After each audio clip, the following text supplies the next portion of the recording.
आज S TV news के studio में हमारे साथ एक बेहद ख़ास मेहमान है जिन्होंने बंगाल में ख़ास तौर से उर्दू भाषा को इस्टेब्लिश करने के लिए बहुत बड़े पैमाने पर तहरीक चलाया। साथ ही मानवाधिकार सुरक्षा संघ के राष्ट्रीय अध्यक्ष हैं और अंतर्राष्ट्रीय कन्वेनर भी हैं और हिंदी उर्दू एकेडमी के चेयरमैन हैं।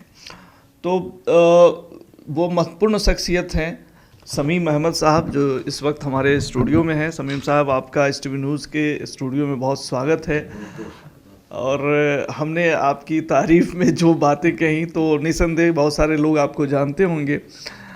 आप इन दिनों बिहार में आपका आना हुआ है और काफ़ी वक्त आप दे रहे हैं। शुरुआत वहीं से करते हैं। बिहार में क्या कुछ उर्दू के लेकर के फिर यहाँ भी कुछ होने वाला है क्या? देखिए, ऐसे तो हम चंपारण से ही हैं और मेरा आबाई वतन चकिया है। तो ऐसे हम आते ही थे, साल 2 साल पर, 1 साल पर आना जाना तो घर कभी कभी होता है। मगर इस बार वाकई में कुछ मकसद लेकर ही बिहार में घूम रहे हैं। कई ज़िलों में गए और हमारे लाइफ के ऊपर एक किताब पहले भी आई है, वो इंग्लिश में है 2 साल कबल। अभी एक किताब और संतरास बोल के, जिसके मुसन्निफ़ हैं मौलाना नूरुल्लाह जावेद साहब, उस किताब का रस्म इजरा 23 फरवरी को पटना में होना है, NS इंस्टीट्यूट में होना है। तो उसकी भी एक तैयारी है। मगर किताब का रस्म इजरा बहुत बड़ा मामलात नहीं है, इसकी अहमियत बहुत ज़्यादा हम नहीं देना चाह रहे हैं। असल इस प्रोग्राम में जो लोगों को बिहार के हर ज़िले से जो उर्दू और हिंदी के ख़ास करके जो एक बुद्धिजीवी जिसको बोलते हैं, ये तमाम ज़िलों से 10-15 करके उस प्रोग्राम में बुला रहे हैं। इसलिए हॉल की कैपेसिटी 300-400 है। तो इसलिए हर ज़िले से लोग आ जाएं और उर्दू हिंदी एकेडमी के बैनर तले भारत की जो साझा विरासत है हिंदी और उर्दू, उसकी तरक्की और उसकी तहफ़्फ़ुज़ दोनों की जंग लड़ने की ज़रूरत है। जैसे बिहार में जिस तरह से लोग मुझे बता रहे हैं, कुछ कोताही सरकार के तरफ से भी है, या तो सरकार को जो लोग बताने वाले लोग हैं, हो सकता है कि सरकार तक नहीं बात पहुंच पा रही है, ये भी एक रीज़न हो सकता है। जैसे आज ही के मीटिंग में कहा कि भाई बहाली जो है निकाले, मगर कुछ उसमें कटअप इतने रख दिया कि जिसमें कुछ बच्चे कट छट गए या नहीं हुआ। तो ये सारी चीज़ों पे कहीं ना कहीं सरकार की भी कोताही है। तो कोताही भी नहीं कह सकते, या तो हो सकता है कि सरकार को जिस लेवल से, या हमारी जो मुस्लिम क़यादत है, जो मुस्लिम लीडरशिप है, वो सरकार तक शायद इस बात को नहीं पहुंचा पा रही। तो उसको भी देखना है। दूसरा सबसे अहम तहरीक मुझे ज़रूरत इस बात की है कि उर्दू के तई, देखिए मेरे गांव खास करके पूरा मुसलमानों की आबादी है और पूरे गांव में एक उर्दू अखबार आता है। इससे बड़ा और दुख और फ़िक्र की बात नहीं हो सकती कि जिस कौम की ज़बान अगर मिट जाए तो कौम दुनिया से ख़त्म हो जाता है। अब तो बहुत बड़े पैमाने पर तहरीक चलाने वाले लोगों में से कई लोगों से हमने सुना है कि उर्दू की सबसे बड़ी बदनसीबी यही है कि उसको एक कौम के साथ जोड़ दिया गया।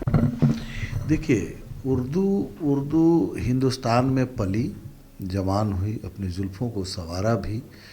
बदकिस्मती है, जब बंटवारा जब हुआ तो पाकिस्तान में उर्दू जब सरकार की ज़बान बन गई तो एक दिमाग में एक जहन बना कि देश बंटवारा हुआ तो साथ साथ ज़बान भी बंट गया। तो सबसे ज़्यादा इस बंटवारे का नुकसान इस मुल्क में किसी को हुआ तो उर्दू ज़बान पे ये जो बर्फ़ के सिले जो गिरे हैं, इसी ज़बान, ये ज़बान तो खालिस हिंदुस्तानी ज़बान है।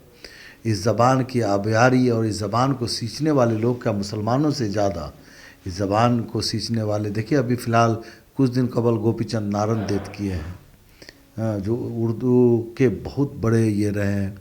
उर्दू के लिए धरने अनशन पर बैठकर जान देने वाले कानपुर में नारायण पांडे, ये वो लोग थे। तो क्या अगर ये मुसलमानों की ज़बान होती तो क्या नारायण पांडे अपनी जान देते इस ज़बान के लिए? इस ज़बान ने आज़ादी में इस ज़बान की जो रोल रही है, इनकलाब जिंदाबाद का नारा जैसे लोगों में जोश और जुम्बिश पैदा करना होता था, तो इनकलाब जिंदाबाद का नारा इसी ज़बान से आया।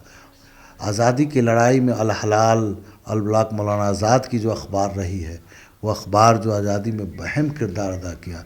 देखिए, ये डॉक्टर राजेंद्र प्रसाद उर्दू से पढ़े हैं, उर्दू मीडियम में वो मदरसों से पढ़े हैं। आपके मनमोहन सिंह मदरसे से पढ़े हैं। पंडित नेहरू, जब पार्लियामेंट में उर्दू और हिंदी पे बहस हो रही थी, पंडित नेहरू ने कहा, पूछा किसी ने उर्दू किसकी ज़बान है, तो पंडित नेहरू कहते हैं उर्दू मेरी दादी की ज़बान है, मेरी माँ की ज़बान है। तो उर्दू मुसलमानों की ज़बान कह के ये ज़बान की तौहीन करना है।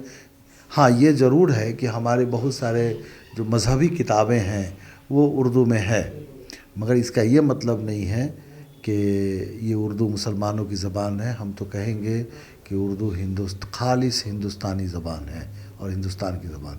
और रहा हिंदी, हिंदी उर्दू की जो लड़ाई अंग्रेज़ों ने लड़ाई लगाया था, जिस तरह फूट डालो हुकूमत करो, तो अंग्रेज़ों की एक बड़ी साजिश थी कि लिसानी ज़बान जो उर्दू और हिंदी जो है ज़बान है, ये दो ज़बानों को आपस में कैसे लड़वाया जाए। तो कभी इन्होंने फोर्ट विलियम बनाया, फोर्ट विलियम कॉलेज, जो जहाँ से कहा कि उर्दू की फ़रोग होगी। उर्दू का कुछ फ़रोग तो हुआ, कुछ तरक्की हुई, मगर सबसे ज़्यादा नुकसान हुआ कि हिंदी उर्दू को बढ़ते हुए लोगों ने देखा। तो ये सबसे ज़्यादा नुकसान है। और हिंदी और उर्दू तो दोनों सगी बहनें नहीं बल्कि जुड़वा बहनें हैं, एक माँ के पेट से निकली हुई दो ज़बानें। तो मैं तो कहता हूँ कि उर्दू मेरी माँ है तो हिंदी हमारी मौसी है, हमारी खाला है। तो लोग कहते हैं मरे माई जिए मौसी। हाँ, माँ अगर मर जाए तो लोग खाला के तरफ, मौसी के तरफ देखता है। और जो प्यार माँ से मिलता है वही प्यार मौसी से और खाला से भी मिलता है। तो हिंदी हमारी मौसी है, हमारा खाला है। तो हमें दोनों ज़बान को बचाने की ज़रूरत है। जी। बिहार में आप उर्दू भाषा की जो स्थिति है उसको किस तरह देखते हैं और क्या किए जाने की ज़रूरत है? गवर्नमेंट से आप क्या चाहते हैं? देखिए, अभी गवर्नमेंट किसके क्या चाहते हैं इस पर इसलिए नहीं बात, गवर्नमेंट के ऊपर अभी कुछ नहीं कह पाएंगे, इसलिए कि हर ज़िले से हम डाटा मंगा रहे हैं। गवर्नमेंट सरकारी सतह पे कहाँ कहाँ कमज़ोरियाँ हैं वो हम देखेंगे, उसको टटोलेंगे और उसको रीमार्क करेंगे। उसके बाद हम सरकार से बात करेंगे। अभी तो मुझे अपनों से जंग लड़ना है, उससे जंग लड़ना किस तरह है। की कमी नज़र आ रही है आपको अभी? तो जो भी आपका एक्सपीरियंस यहाँ का रहा हुआ, देखिए, हालांकि आप तो यहीं के रहने वाले हैं, यहाँ छोड़ करके आप बंगाल चले गए, बंगाल में बहुत अच्छा काम किया आपने, लेकिन ज़रूरत यहाँ भी थी। तो अब जो जितना भी आपका वक्फा यहाँ गुजरा है, आप क्या देख रहे हैं? हमें ये लग रहा है कि यहाँ के जो उर्दू बोलने वाले लोग हैं, जिनकी मादरी ज़बान उर्दू है, वो ज़बान की अहमियत को नहीं समझ पा रहे हैं। शायद यही वजह है कि वो उर्दू, जैसे मान लें आप अगर ट्रांसलेटर की बहाली हो गई, तो अब अगर आप नहीं देंगे तो सरकार कितने दिन बैठा के पैसा देगी, फिर दूसरी जगह उसको दूसरे विभाग में डाल देगा। तो बिहार में ऐसा हम देखने को मिला है कि जो ट्रांसलेटर जो पहले जो उर्दू के काम कर रहे थे, अब वो लोग उन लोगों को सरकार दूसरे कामों में इस्तेमाल कर रही है। क्यों कर रही है? कि हमारे लोग उर्दू में कामकाज नहीं कर रहे। तो जब हम ही खुद, जब मेरी ज़बान है और उसके लिए हम ये नहीं रहेंगे तो सरकार से क्या रोना है। पहले तो हम ठीक हो जाएं, फिर सरकार से बात करेंगे। तो हमें जो तहरीक मुझे चलानी है, ये फरवरी मार्च अप्रैल से जो हम यहाँ तहरीक चलाएंगे पूरे बिहार में, और इंशाअल्लाह ताला चंपारण से शुरू करेंगे। और जहाँ जहाँ मुसलमानों से अपील करेंगे कि आप, जहाँ हिंदुओं से अपील करेंगे कि अपने बच्चों को आप उर्दू पढ़ाइए, मुसलमान भी अपने बच्चों को हिंदी पढ़ाए, तब जाके ये देश, जब दो ज़बान के लोगों के आपस में जब आपस में मील होगा, जब हम हिंदी की बात करें, मेरे साथ जो हिंदू हों उर्दू की बात करें, यही तो भारत है। हम ऐसे ही भारत का कल्पना कर रहे हैं और लोगों में बेदारी लाने के लिए, दोनों ज़बान के लिए। और जैसे साउथ में हिंदी हिंदी के नाम से लोगों को चिढ़ होती है, हम साउथ भी जाएंगे, पूरे मुल्क में घूमेंगे और जहाँ हिंदी कमज़ोर है वहाँ हिंदी ज़बान को मजबूत करेंगे, जहाँ उर्दू कमज़ोर है वहाँ उर्दू की मदद करेंगे, उसकी आवाज़ उठाएंगे। आपकी किताब का विमोचन होना है 23 फरवरी को पटना में। किताब के विमोचन के अवसर पर कौन कौन लोग आ रहे हैं और किस तरह से आपकी वहाँ पे तैयारियाँ, इस बहाने कुछ इस बेदारी जो मुहिम है उस वो भी एक साधने की कोशिश है? नहीं, इसमें तो जो लोगों को, हाँ ये ज़रूर है कि किताब के रस्म हिजरे के ज़रिए हम पूरे बिहार से जिन लोगों को बुला रहे हैं, हकीकत में उसमें से कुछ लोग तो मेरे साथ चलेंगे इस तहरीक में और उनसे तहरीक हमारी मजबूत होगी।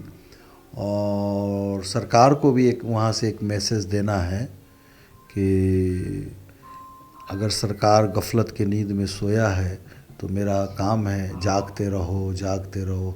हम तो चौकीदार का काम करना है कि जो लोग सोए रहेंगे हम उसकी चौकीदारी करेंगे, उसके लिए आवाज़ लगाएंगे कि जागते रहो, कोई आए नहीं तुम्हारे घर को, कोई डाका ले मार कर न चला जाए। तो हर कौम के, मिल्लत के हर अफराद को ये ज़रूरत है कि अपने कौम में, अपनी ज़बान में, अपने समाज में जागरूकता लाना और लोगों को जगा के रखना। चौकीदारी की बात कर रहे हैं, चौकीदार वर्ड जो है आजकल हिंदुस्तान में बहुत जो है इस पे कंट्रोवर्सी भी है, आप बखूबी जानते हैं। आपको नहीं लगता कि कुछ सरकारें जो हैं इग्नोरेंस रखती हैं इन मामलों में? चूँकि ये एक कहीं ना कहीं सच्चाई है कि जो उर्दू ज़बान है उसको मुसलमानों से टैग करके देखा जाता है और बहुत सारे मामलों में इग्नोरेंस देखने को हाल के दिनों में देखने को मिला। तो आपको क्या लगता है कि इस भाषा के प्रति भी जो है सरकारें उस तरह का नज़रिया नहीं रख रही?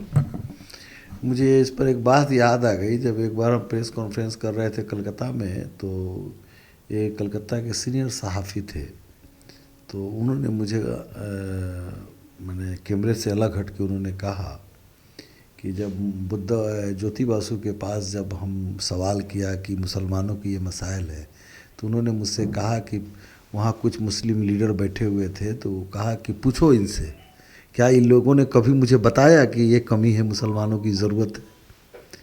तो बोला जब ये लोग बताया नहीं तो हम कैसे करेंगे, ये लोग बताएगा ना मुझे आके। तो बदकिस्मती यही है कि हमारे कौम के जो लीडर हैं, जो विधानसभा में हैं, पार्लियामेंट में हैं, तो असल जो हमारे कौम की, ये खुद अपनी सीट के लिए बचाने की कोशिश में लगे रहते हैं। ये खुद चाहते मेरा टिकट नहीं कटे, उसके लिए जद्दोजहद कर रहे हैं। उनकी जद्दोजहद इस पर नहीं है कि हमारे कौम को कुछ मिला कि नहीं मिला। इतना दिन पहले आप देखे होंगे देश बचाओ दीन बचाओ तहरीक चली, ऐसे बहुत सारे तहरीकें। तो ये कभी भी हमारे कौम के लीडर को चाहिए कि भाई ज़बान का मसला हो, चाहे वक्फ का मामला हो, बहुत सारा हमारे मसाइल हैं, उस मसाइल को सरकार के सामने रखने की ज़रूरत है। तो ये जाहिर सी बात है, कहीं ना कहीं ये सब लोग समझ रहे हैं कि कहीं ना कहीं उर्दू जानने वाले लोग भी या उर्दू को समझने वाले लोग, उर्दू लिखने पढ़ने वाले लोग ही जो है अपनी ज़बान के लिए फ़िक्रमंद नहीं है और कई मोर्चों पे आपको लड़ने की ज़रूरत होगी, गवर्नमेंट स्तर पे भी और जो है लोगों में बेदारी लाने के लिए भी। देखिए, तो ये दुनिया की कोई तहरीक उस वक्त तक कामयाब नहीं हो सकता, उसके जो कायद हैं, जो तहरीक का लीडरशिप करेगा, उसको बारिश का पहला कतरा बनना पड़ेगा। और बारिश का पहला कतरा आप समझ रहे हैं कि जब बरसात का महीना जब शुरू होता है, पहली बारिश होती है, तो पहला बूंद जब ज़मीन पर गिरेगा तो ज़मीन उसको अपने अंदर हज़म कर लेता है, सोख लेता है, और वो कतरा जो है अपने वजूद और अपने हस्ती को मिटा देता है। तब जाके ज़मीन नम होती है और उसमें आप अपने जो चाशकारी का जो भी आप लगाएंगे वो मट्टी ज़रख़ीज़ हो जाता है। तो ये हौसला और हिम्मत जब तक इस कौम के क़यादत करने वालों के अंदर नहीं आएगा कि इसका जो फ़ायदा है, जो इसके जो बेनिफिट है, वो हमको नहीं मिलने वाला है, हमारे आने वाली नस्लों को मिलेगा। और शायद यही वजह है कि जो अब पुरानी तहरीकें, चाहे मौलाना आज़ाद की तहरीक हो, सर सैयद की तहरीक हो, हज़रत मोहानी की तहरीक हो, जितने लोगों की तहरीकें, क्या सर सैयद अलीगढ़ बनवा के गए, उनके बच्चे पढ़ रहे हैं।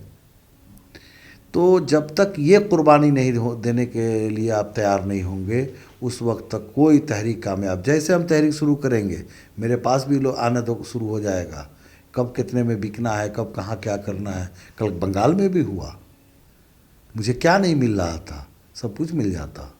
यहाँ भी लोग कहेंगे, पहले तो हमारे लोग ही रिमर उड़ाएंगे। यहाँ है मेले वो लोग रिमर इसलिए उड़ाते हैं कि जैसे अभी तक आप कभी नजर नहीं आए। नहीं तो इस तहरीक के सिलसिले में अब जब विधानसभा चुनाव अनकरीब है तो आप इस तरह की तहरीक शुरू करने जा रहे हैं बिहार में खास तौर से, तो लोगों के जो सवालात हैं वो जायज़ हैं। नहीं, लेकिन मैं वो बात नहीं कर रहा हूँ, दूसरी बातें कर रहा हूँ। होता क्या है कि आपको देखना पड़ेगा कि जो हमारे पूर्वज हैं, जो हमारे लोगों ने तहरीक के नाम पर तहरीक को बेचा है, बेचकर एमएलए एमपी मिनिस्टर बना है, तो जो ठगे हुए लोग हैं, ये कौम के लोग जो ठगे हुए हैं, उनकी कीमत हमको चुकाना पड़ेगा। वो उसी नज़रिए से हमें देखेंगे, तो उसकी कीमत हमें चुकाना। जो तहरीक मुझे 1 साल में हम कामयाब होते, इसके लिए हमें 10 साल और 5 साल बढ़ना होगा। 4-5 साल मुझे लोग समझेंगे। जब बंगाल में भी आए तो लोगों ने कहा, अरे भाई तो एमएलए के टिकट के लिए तहरीक चला रहे हैं। आस्ते आस्ते लोगों को देखा कि भाई एमएलए का इलेक्शन भी चला गया, कौंसिलर का चला गया, एमपी का चला गया, ये आदमी जहाँ लड़ रहा है वहाँ लड़ रहा है, तब लोगों को भरोसा हुआ। ठीक इसी तरह, मगर अब पहले कितना मुझे संघर्ष और जद्दोजहद नहीं करनी पड़ेगी, इसलिए कि बिहार के भी जो पढ़े लिखे तबके हैं या उर्दू के लोग हैं, लोग जानते हैं और बात कहीं कि कहीं छिपती नहीं है। तो हमें उम्मीद है कि यहाँ के लोग हमें उतने आजमाइश में नहीं डालेंगे।